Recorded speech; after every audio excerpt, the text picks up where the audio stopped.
జీవన తరంగాలు ఇకపై శనివారం కూడా మధ్యాహ్నం 3:30 మీ ఈటీవీలో.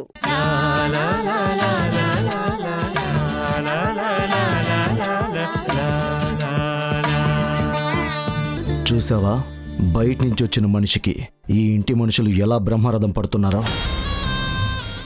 అన్నీ వినిపిస్తున్నాయి డాడ్. జానకిని వీళ్ళు దేవతలా చూస్తున్నారు. అది ఇంట్లో అడుగు పెట్టడమే నాకు నచ్చడం లేదు. అలాంటిది దాన్ని అందరూ పొగుడుతూ ఉంటే నా కొళ్ళు మండిపోతుంది. దానికి ఎలా బుద్ధి చెప్పాలో నాకు తెలుసు. పద. ఏంటి జానకి, నాన్న గురించి అంత గొప్పగా చెప్తున్నావు? మీ నాన్నగారు నీతో అంత అభిమానంగా ఉంటారా? అవును, నాన్నంటేనే ప్రతి అమ్మాయికి తన జీవితంలో ఎదురయ్యే మొదటి హీరో. తను ఎలా ఉండాలి, ఎలా నడవాలి, ఎలా నడిపించాలి అని నేర్పించేది నాన్నే కదా. మన నీడలాగే నాన్నెప్పుడు మనతోనే ఉంటారు. ఆయన్ని కాదని ఎలా అనుకుంటాం చెప్పు?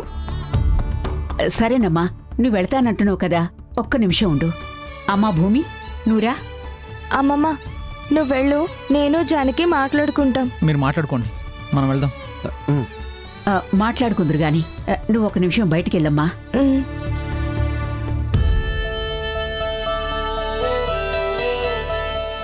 అమ్మా జానకి, భూమికి తల్లి తండ్రి ఎలా ఉంటారో తెలియదు కదా. తన దగ్గర తండ్రి ప్రస్తావన తీసుకురాకమ్మా, బాధపడుతుంది.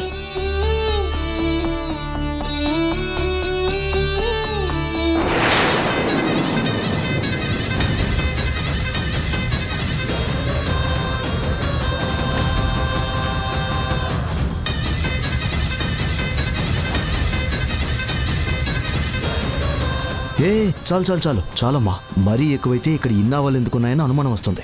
డాడ్, మనం అసలే పడేయాలనుకుంటున్నది జానకిని. దాని పొగరు దిగాలంటే ఈ మెట్ల మీద నుంచి పడి ఆ నేల మీదకి దొర్లుకుంటూ వెళ్తే కాళ్ళు చేతులు విరిగి మంచాన పడుతుంది.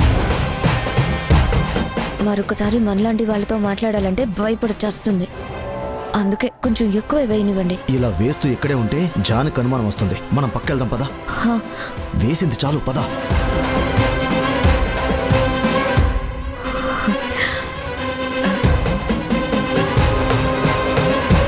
కాసేపట్లో జానకి వయ్యారంగా నడుచుకుంటూ వస్తుంది. అవునమ్మా, నువ్వు చెప్పింది నిజమవుతుంది. డాడ్, మనం స్కెచ్ చేస్తే తప్పించుకోవడం జరుగుతుందా? సింహం అడవికి రాజైనా వేటగాళ్లు పన్నిన వల్లో పడుతుంది. వాళ్ళ దగ్గర పిల్లిలాగే మిగులుతుంది. ఈ జానకి కూడా అంతే.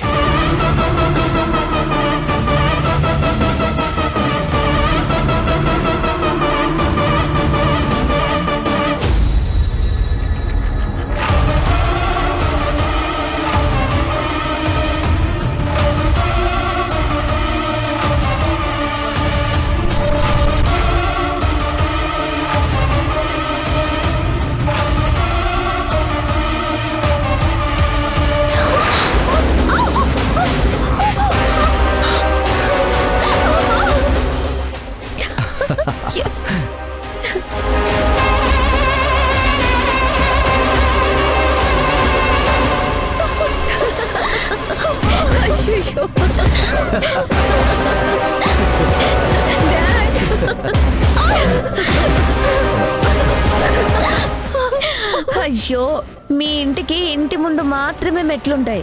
ఎంత అయ్యారంగా నడిచినా అక్కడ ఏం కాదు.